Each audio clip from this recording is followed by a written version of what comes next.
Hi there. So those of you that follow my channel, you recognize that I have been putting up some videos related to birds that, that I've been seeing around our property. The first birds that showed up were are actually on the endangered species list, and it's a small flock of yellow-crested night herons. And the first time that I saw one, it was very late at night, 1, 2 o'clock in the morning, and I looked out and I saw this very odd little creature walking across my yard in a very elegant fashion. I couldn't really make out the actual body shape, but I could see the head very well, but it looked like alien eyes because of the white flashes that are on each side of his head. And they walk in a very elegant and unusual way. They don't waddle and they don't bob. It's a very smooth movement. It's kind of humanoid. And when I watched, I was like, my God, you know, leprechauns are real. And so I was a little bit freaked out by it. I watched the animal for a little while and couldn't really, like I said, make out its form because it was in a darker area of the yard. And so it popped in my head. It bothered me for a few days because it was kind of weird. And it bothered me, and I thought, oh, I bet I can look on my surveillance system. We have a really good camera surveillance around our home, our house, and then our extended property. And so I thought, oh, I bet I can look there. So I did look, and voila, there they were. So you can pretty well set your clock by them. They show up sometime around midnight, and then they leave about 5:30 in the morning, with the exception of one unique soul. And for whatever reason, this particular night heron wants to sit on the fence and watch the sun come up. Now, I get up every morning specifically to go out and watch the sun come up. It's one of the things that I like in my day, including sometimes I go out like at midnight, lay on my pier and watch the stars. But the sunrise is it's a enjoyable thing for me. So I do set my alarm. I get up, I go watch it. Sometimes I go back to sleep if I don't have to work, and you know, other times I just mess around and then go to work. So I noticed the strange night heron that wants to watch the sun come up, and he doesn't seem to mind that I'm there with him. When I'm on the upstairs patio, I'm pretty far away from where he likes to sit. But this morning I went downstairs and I went to a patio that it was much closer to him. He just watched me almost like he was bored. And then once I sat down, then he turned his back to me and towards the sun, and he stayed right there until the sun crested over the horizon. He'll wait for the actual sun itself to crest, and then maybe 3, 4, 5 minutes after you get that initial piece of the sun over the horizon, then he'll go ahead and leave. I would say maybe when it's about a quarter of the way up is usually about the time that he'll fly away. So he's not technically waiting for the sun to come all the way up. It's like he really likes all of the colors in the sky before the sun comes up. Once the sun comes up, all those colors dissipates. But before the sun comes up, you've got really brilliant red and pink, some like aqua teal color for the blue. So in Texas, we have pretty colorful sunrises. Anyway, he doesn't technically wait for the sun to come up. Like I said, it's like he's looking at all the colors, and then by the time the colors begin to dissipate, then he flies away. It's unusual behavior for a yellow-crested night heron to do this. Most of them are firmly back at their nest by the time the sun comes up. The only reason that I really learned that it was a yellow-crested night heron is because there's a small flock of them that have taken up residence in Galveston. And the newspaper did an article and showed where a couple of them have decided to make a nest in one of the great live oak trees that is downtown, which is very interesting because you're there near all of the cars and stuff, but they don't seem to mind. So a lot of people have kind of adopted them, and they're watching them and enjoying them. These are obviously animals that are not they're not afraid of humans, which may account for why they are on the endangered species list. But anyway, so we've got, I think, 3 here at. I've looked in the areas in my yard and my extended lot where they might build a nest. They are clearly not on my property. They're not in one of my trees. I've looked. There is some open land back behind us that is much more isolated, and it is possible that's where they are, but I don't think so. I think they're I kind of think they're on the lot next door to us. But anyway, that's not really here or there. They come into my yard. They're eating grubs, or they're eating some kind of bug or something. It is quite interesting that they don't seem to mind my dogs, and my dogs don't mind them. I've got one dog, a female Australian Shepherd, who loves them. She stays right with them, and she lays her head on her paws while they're walking around her. And she just seems fascinated to watch them, and they don't seem to really, they know she's there. They walk up to her sometimes, but they don't, interact. It's pretty interesting to see. Yesterday, I walked out to the pier, and it was, the sun had gone down, and I walked out onto the pier to kind of watch some of the pelicans. They do a lot of fishing in dusk, and that's kind of fun because they get up close to the bulkhead. But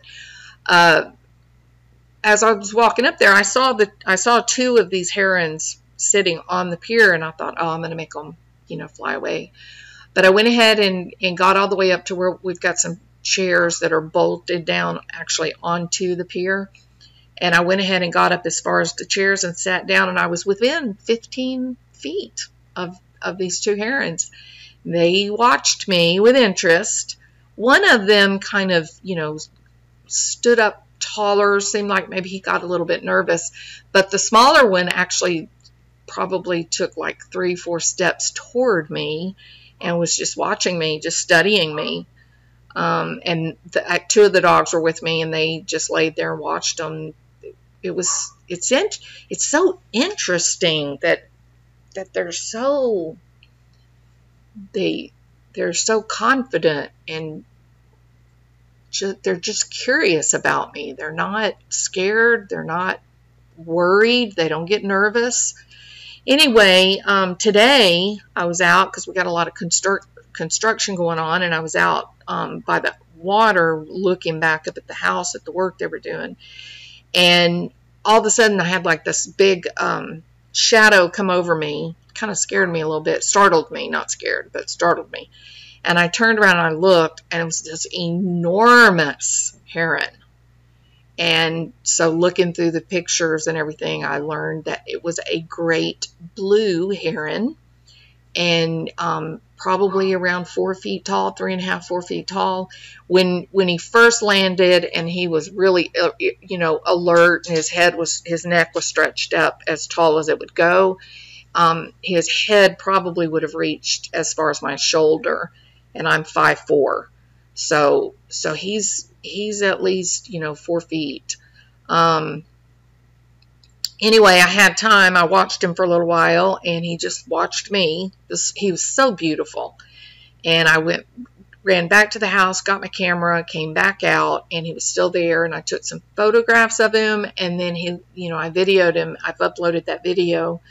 And so then I thought, well, I'll get me a thumbnail. I need a photo to put up as a thumbnail. And when I did that, the first thing that I clicked on, even though I was looking for a photograph of a heron, I clicked on a website that was Spirit Animal Totems, and it was the heron symbolism.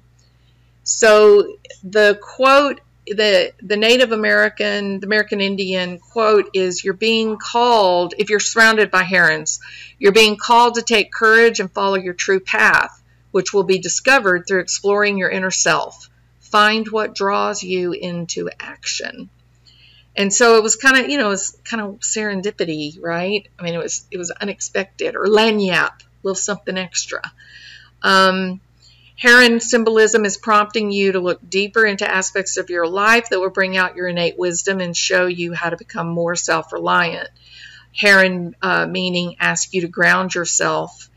The bird teaches that grounding yourself in the earth and your spiritual beliefs will help you discover emotional insights more clearly and quickly. Herons are teaching you to become comfortable in uncertain situations, that it would be prudent to watch for opportunities so that you can quickly grasp them. They are sure to come. Heron symbolism is asking you to follow your path and not the path of your peers. It is the herons are joining you and asking you to find unconventional ways to be self-reliant and productive. This bird suggests that no matter what the task you do, you will do it well. People with the heron totem love to explore various activities and dimensions of earth life. On the surface, this may seem like a form of dabbling, but similar to the fox totem, more than likely they're wonderfully successful at being a jack of all trades.